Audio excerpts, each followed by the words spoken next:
Multicultural London English, also called MLE, is a dialect of English spoken in London, particularly in neighborhoods that are very multicultural. I know, you never would have guessed based on the name alone, right?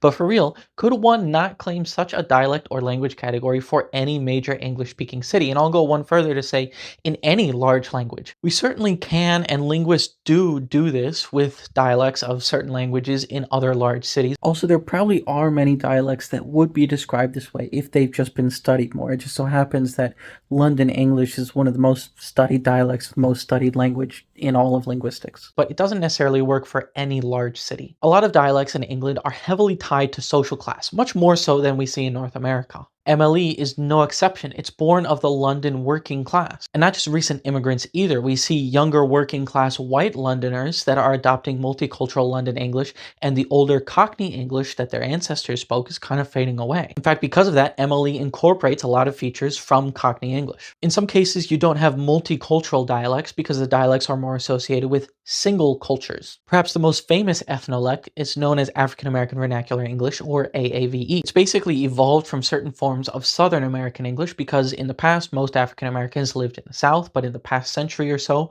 a lot of them moved to other places called the Great Migration, and they still lived in communities that were predominantly African Americans. Now, of course, cities are still very multicultural, like here in Houston is way more multicultural than a lot of people realize. And even if many neighborhoods have predominantly one culture and are kind of separated, there are still many neighborhoods that are themselves very multicultural, but they interact way too much with all the other parts and neighborhoods of the city. And because the dialects don't have as much of a class distinction as England historically does, we don't see as much dialectic distinction in those working class multicultural neighborhoods. Also, you've noticed that it might seem remarkable how many different dialects there are in England for being such a small place compared to the US. That also has to do with the fact that they've been speaking English in England since, well, before it was English, whereas it's much newer in America. So the accents here, especially in more Western cities, which only started speaking English more recently, haven't had as much time to evolve and diverge. Perhaps in another 100, 200, 300 years, we'll definitely be able to hear multicultural English